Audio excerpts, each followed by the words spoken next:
Sobat, ketemu lagi sama aku Uncle Win di channelku Win Java Vlog. Salam sejahtera, salam dari Amerika. Semoga kalian dalam keadaan baik-baik dan sehat semua. Thank you so much atas supportnya. Uncle Win juga dalam keadaan baik dan sehat, ya kan? Oke, ngobrol-ngobrol, ngomong-ngomong ngalor ngidul ya. Dalam kesempatan ini, marilah kita bahas tentang mencari kerja di Amerika di saat situasi inflasi, ya kan? Ya, memang tidak mudah ya, tidak mudah mencari kerja bagi teman-teman yang dari Indo ataupun yang udah di Amerika. Memang saat ini tidaklah mudah mencari pekerjaan, ya kan? Karena seperti yang kita ceritakan kemarin, ya kan, banyak sekali perusahaan-perusahaan besar atau pabrik-pabrik besar itu yang potong jam kerja atau bahkan memberhentikan para pekerjanya karena memang produksi mereka berkurang, ya kan. Semenjak American economy down, ya, of course produksi pabrik-pabrik itu berkurang, dan imbasnya apa? Bagi teman-teman yang kerja di pabrik di Amerika, semuanya pada umumnya itu pada dipotongin jam kerja atau bahkan ada yang di layoff. Oke. Ya, kalau Anda Anda memang punya paper, punya surat, ya kan, Anda di layoff, tidak apa-apa, Anda bisa pergi ke US Labor, Anda masih dapat cek unemployment check, ya kan. Pemerintah masih take care of you. But bagi teman yang tidak punya paper, yang tidak punya surat, ya udah, kalau di layoff ya nganggur, ya artinya tiap hari selain ada pemasukan ya tiap hari artinya Anda harus kerogoh kocek untuk hidup, berlangsung hidup di Amerika, right? But semua itu sebenarnya bisa kalian kalian atasi kalau memang kalian punya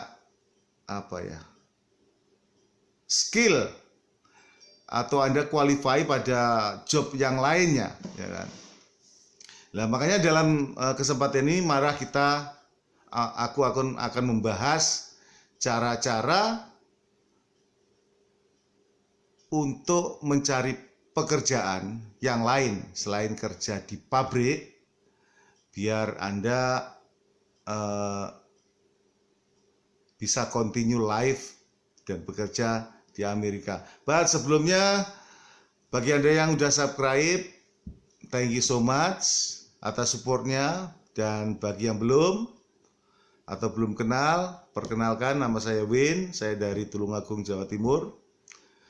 Dalam video-video saya selalu kasih update tentang bagaimana tinggal, bekerja, atau mencari visa, atau anything tentang imigrasi di Amerika. Jadi kalau Anda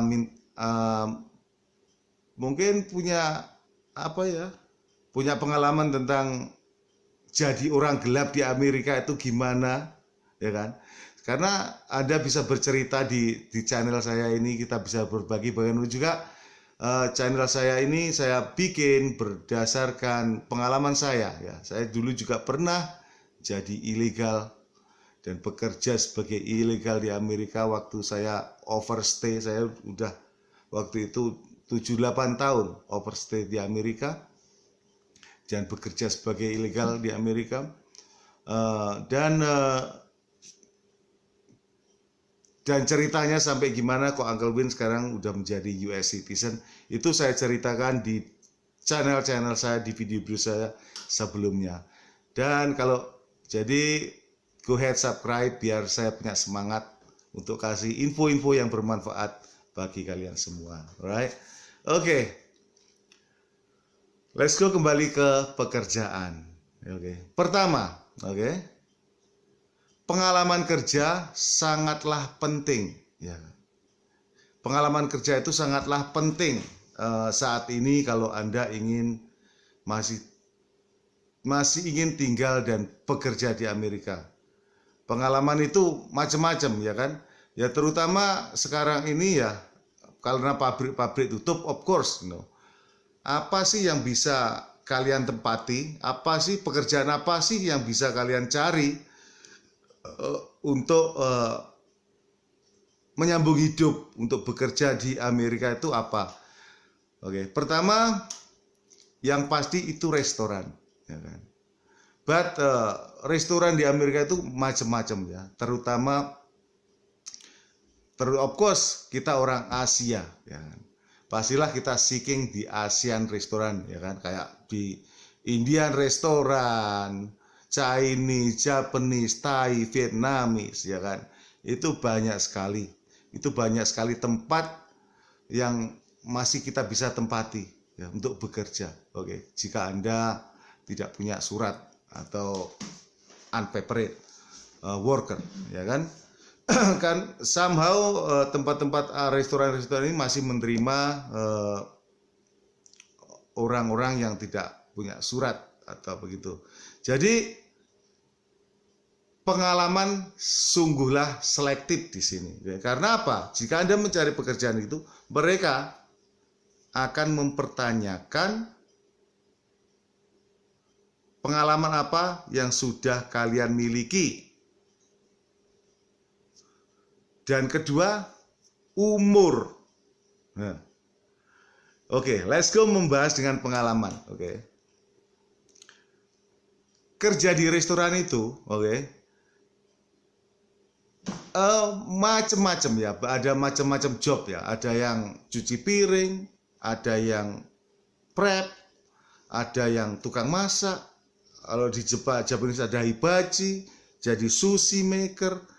Itu yang kalau di belakang. Kalau di depan ya jadi baskel, ada yang counter girl atau waiters atau kasir atau hostess, itu macam-macam pekerjaan. Jadi semakin banyak pengalaman Anda di restoran, artinya semakin banyak yang tahu, semakin banyak Anda tahu pekerjaan apa yang pernah Anda lakukan, itu kemungkinan besar saat ini Anda akan mudah mendapatkan pekerjaan di situ tuh. Oke. Memang sangatlah beda pekerjaan dengan di pabrik dan di restoran. Oke. Kalau mungkin di pabrik memang Anda menunggu jam sambil menunggu jam karena space-nya kerja itu sama kalau di pabrik. But kalau di restoran sangatlah berbeda. Oke, jadi jika Anda mencari pekerjaan sekarang, oke, itu meskipun lewat teman, meskipun lewat agent atau jasa penghubung, oke, janganlah Anda mengira-ngira tentang kemampuan diri Anda sendiri, oke. Misalkan lagi dicari server atau kerja di depan, server pembantu atau and then Anda belum pernah mengalami itu, belum pernah kerja di restoran. Anda berpikir, oh yes, saya mampu, nanti saya bisa belajar. Oke. Dan begitu sampai di tempat bekerja, aku yakin Anda akan ketuturan.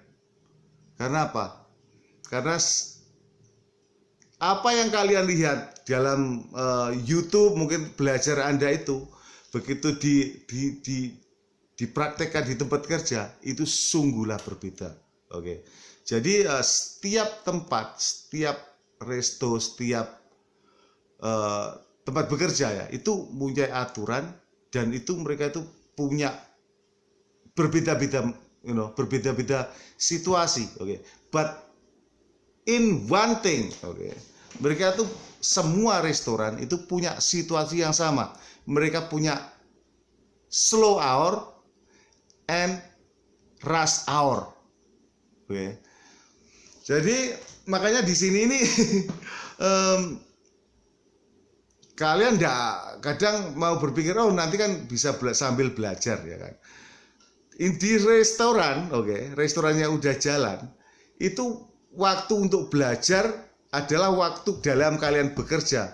Jadi kalau Anda mempunyai kayak tell me telat mikir, Anda akan keduduran, Anda akan kalang kabut sendiri. Oke. Jadi kalau Anda ingin mencari kerja di restoran, siap persiapan itu. Nah, oke. Kedua, umur, ya kan? Umur ini sangat penting. Jadi banyak restoran mengapa kok selalu menanyakan tentang umur, ya kan? Karena bagaimanapun juga umur kita ini mempengaruhi performance, ya kan? Seperti saya ya, kalau dulu saya waktu masih muda ya, 20 tahun yang lalu masih muda, umur 30 waktu itu ya. Itu saya kerja itu 12 jam straight, habis kerja masih main ke sana, main ke sini, berkibar, minum, besok kerja masih bisa.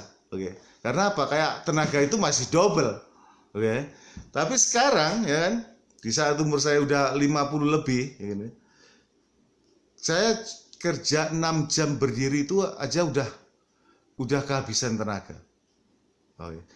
Ya seperti aku bilang tadi, makanya umur itu mempengaruhi performance. Oke, makanya banyak restoran yang mencari kerja itu selalu menanyakan umur.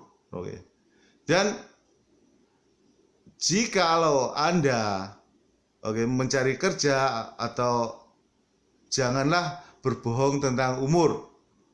Karena di situ nanti Anda akan bisa bunuh diri sendiri. Ini bicara jujur, umur itu sangat penting ya. Jadi bagi teman yang masih berada di Indo ya kan, ini yang masih berada di Indo ya kan, Anda belum berangkat ke sini dan masih berpikir oh nanti akan bekerja di pabrik, atau kalau tidak kuat bekerja di restoran mau bekerja di pabrik ya. Untuk saat ini pekerjaan pabrik sangatlah sulit didapat karena Amerika lagi down ekonominya. Jadi ingat-ingat itu. Oke. Kedua, kalau Anda udah berumur ya kan, dan Anda mungkin percaya pada diri Anda sendiri, oh saya kuat berdiri 12 jam, Anda perlu perhitungkan lagi itu apa yang Anda pikirkan. Karena apa? 12 jam itu tidak hanya berdiri. Karena di waktu-waktu rush hour, kalau Anda bekerja di restoran, itu mungkin 8 jam itu akan kalian gunakan untuk berlari. Oke? Jadi ya yang 4 jam mungkin lagi Anda bisa akan santai ya kan. But yang ke 8 jam itu Anda akan bisa berlari and ngos-ngosan. Ingat, kalau kita udah berumur tua seumur-umur aku ini, oke? Untuk recovery ngos-ngosan itu take a time. Take time itu perlu waktu. Kita kadang lari-lari dan mau catching nafas yang itu kadang kita perlu waktu untuk mengembalikan tenaga. Lain dengan anak-anak yang masih muda, oke? Dan bekerja di restoran, mereka punya ekstra tenaga. Karena apa? Karena masa recovery tenaga, masa waktu pengembalian tenaga itu sangat cepat bagi orang yang muda. Oke. Jadi bagi teman yang memang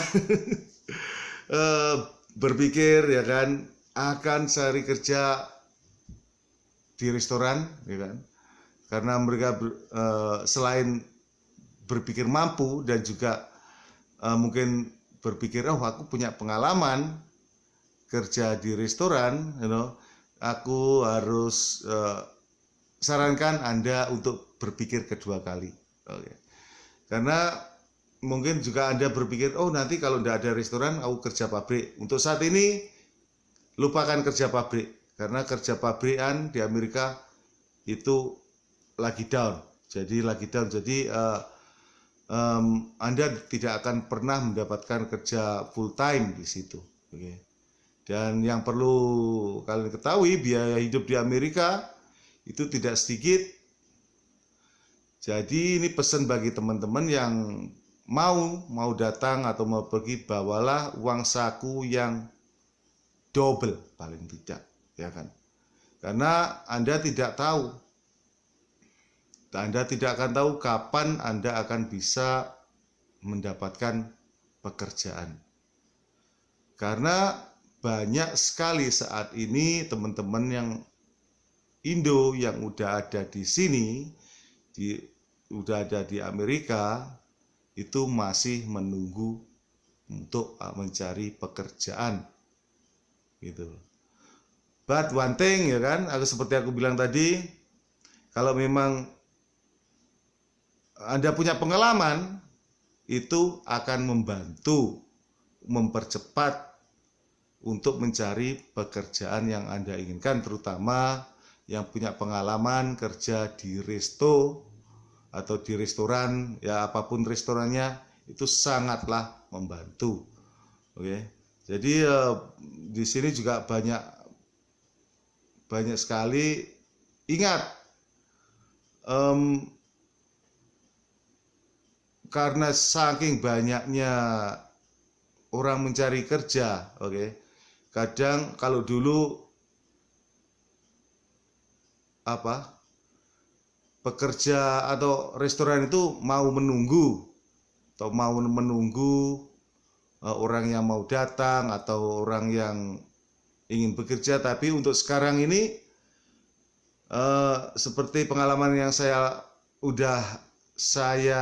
jalani ya, saya pernah bikin postingkan pekerjaan. Oke. Itu saya punya pekerjaan, saya postingkan di Facebook. Itu ternyata ratusan orang yang mau apply untuk saat ini. Dan itu tidak pernah terjadi sebelumnya. Gitu. And then dari situ, of course, saya tahu betapa ternyata saat ini ekonomi Amerika itu betul-betul down. Dan dari info-info teman yang ada di kerja di pabrik-pabrik itu ternyata betul banyak yang mereka yang di layoff. Jadi bagi teman yang udah punya pekerjaan, please keep your job nicely. Oke. Karena jangan berpikir, oh Anda akan meloncat pekerjaan, Anda akan meloncat pekerjaan. Ya memang bisa Anda meloncat pekerjaan, but the thing is juga di situ tadi tinggal pengalaman kerja Anda gimana. Jadi lain tempat kerja itu lain situasi, dan lain waktu itu juga beda acara. Makanya aku sarankan bagi teman yang sudah punya pekerjaan, keep your job nicely di saat ini krisis tentang kerja di Amerika, right? Oke, cukup di sini aja ya. Mungkin ini update-nya atau tentang cerita-cerita tentang pekerjaan, but it's real. Ini yang saya tahu, ini pengalaman yang saya rasakan sekarang ini. Inilah update dari situasi pekerjaan di Amerika saat ini. Oke, jadi saya harapkan bagi teman yang belum datang ke Amerika, persiapkan diri ya kan. Jangan terlalu percaya ya. Misalkan ada orang yang cuma cerita-cerita, oh ini banyak pekerjaan, ini gampang, welcome ke Amerika, datang aja ke Amerika, nanti itu gampang kalau udah ada di Amerika. But kenyataannya sekarang ini tidak segampang itu. Oke. Kenyataannya tidak. Well, kalau ada sebagai turis ya, go ahead, enjoy lah sebagai turis. That welcome, I'm happy. Memang, but kalau memang Anda rencana ke Amerika itu mencari pekerjaan, inilah kenyataannya saat ini. Oke. Kita di Amerika, terutama teman-teman Indonesia yang ada di Amerika, lagi susah untuk mencari kerja sekarang ini. Oke. Itu kenyataan. Itu keep a note, oke. Jadi karena apa? Udah beberapa kali ya ada cerita temen ya yang calling saya ya. Dia bilang, oh ada temen yang udah janjikan kerja, Om Bin. Begitu saya di Amerika, ternyata dia nggak bisa aku hubungin. Itu udah banyak sekali. Oke, karena apa? Memang itu kenyataannya saat ini. Itu kenyataannya. Oke. Kalau saya pernah bilang, oh ada kerja, but terus terang seperti beberapa hari lalu saya ada pekerjaan kan, ada beberapa pekerjaan, but karena saya sendiri bukan bos untuk tempat bekerja, saya cuma menghubungkan kan, dan bosnya itu minta, oh aku ingin bekerja secepatnya, makanya saya tidak bisa nahan orang yang datang dari Indo untuk oh aku janjikan pekerjaan itu. Jadi that is what happened. Jadi persiapkan bagi teman-teman yang yang akan datang ke Amerika mencari pekerjaan, ini update, bisa kalian ambil hikmahnya. Jadi kalian bisa bersiap-siap, oke. Karena maksudnya bersiap-siap uang saku agar Anda nanti tidak kebingungan atau sampai kehabisan uang sebelum Anda mendapatkan pekerjaan yang Anda inginkan, begitu. Karena orang itu situasi ini tidak hanya akan habis dalam seminggu, yang seperti saya bilang, mungkin sampai kita sendiri di sini tidak tahu sampai kapan situasi ini akan membaik. Right? So prepare for something bad happen. Oke. Karena ingat, nothing free in Amerika. Oke, nothing free Amerika. Kalau Anda tinggal di sini, tempat tinggal, makan, semua itu Anda cost you money. Anda minta jasa apapun, itu gonna be cost you money, ya kan? Jadi terus the reality yang perlu Anda prepare sebelum Anda datang ke Amerika, dan juga bagi teman-teman yang udah di Amerika, itu juga yang perlu Anda prepare, nothing free. Alright, so jadi mungkin sampai di sini dulu ya percakapan hari ini, apa yang perlu kita bahas. Paling enggak Uncle Bin udah kasih info, dan sampai ketemu lagi di Info Amerika selanjutnya. Terima kasih. Have a nice day.